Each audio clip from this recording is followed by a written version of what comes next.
MTN SME Hub. Link to growth, link to success, link to the ultimate resource for business advice and insights. Welcome back to the Big Small Business Show. In studio with us, we've got Debbie Wheal. She's director and coach at Roots Coaching, and we're talking about women entrepreneurs or women in entrepreneurship. And we've been talking about some of the challenges facing women in the space of entrepreneurship. We've touched on the imposter syndrome and how it affects men and women differently, or how it manifests differently. So what are the other issues or impediments or obstacles women are faced with every day that us men as entrepreneurs probably not even aware of?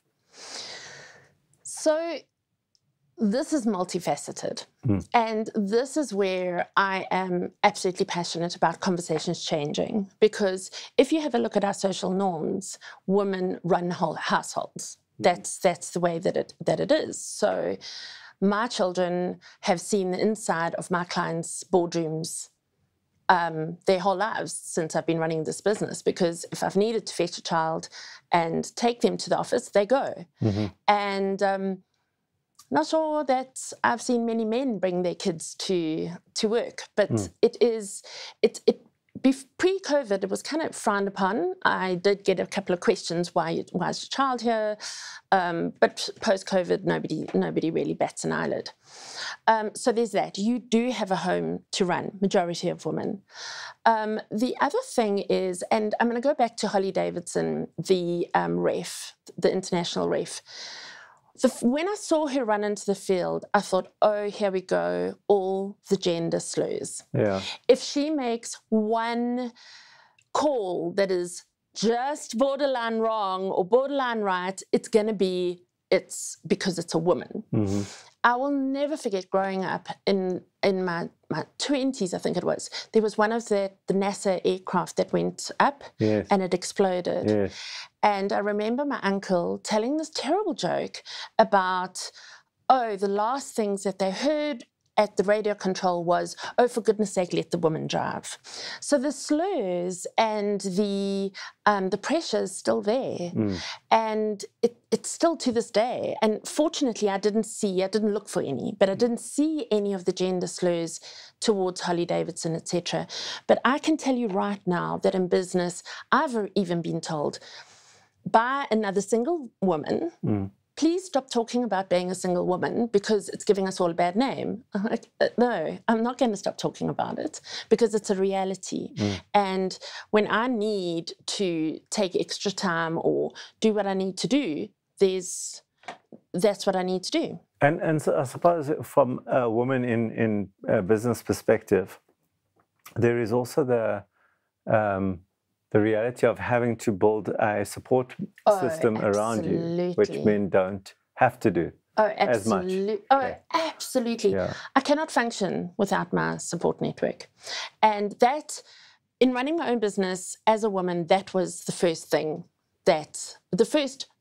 lesson I had to learn, was that I had to have a support system. I had to let go of some of my ideals as well.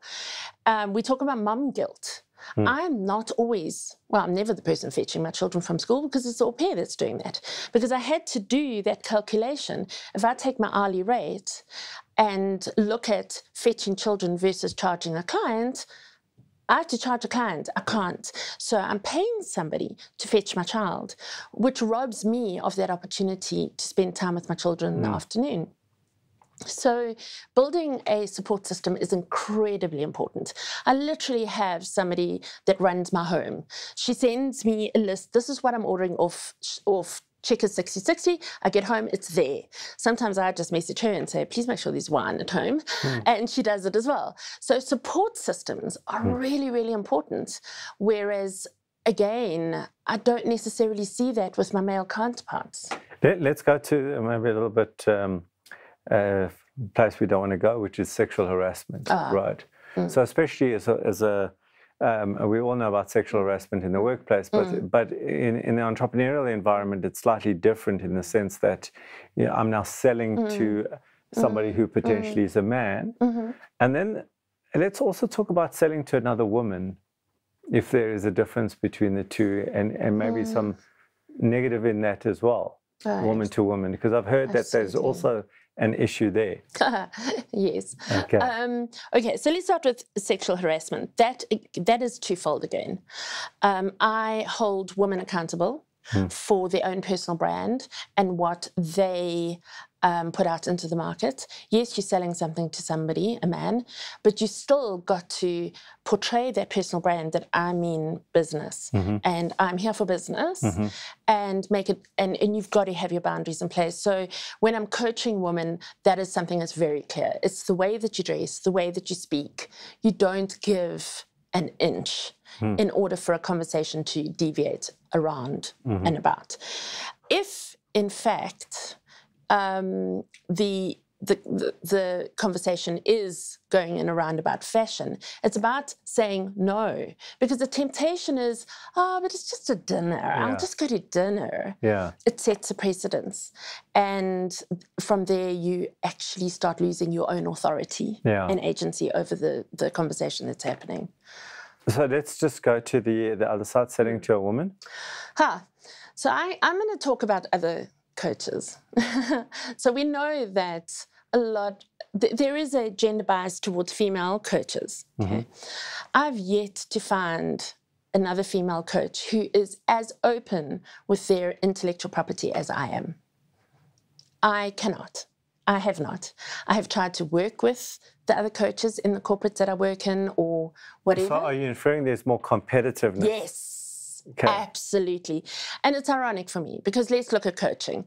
We all get our information from the same kind of place. I studied applied psychology, or you can go the clinical route, or whatever. So we're kind of getting our information from the same place, but we shape it and form it into what makes us special as coaches. But wow, so many of those women are so competitive that they don't want you. They think that, you're going to steal their ideas. That's been my experience, and I think it's very interesting. I'm so not like that. We're going to have to take a break now. When we come back, we're going to continue our conversation with Debbie Wheal. Stay tuned. MTN SME Hub, link to business success.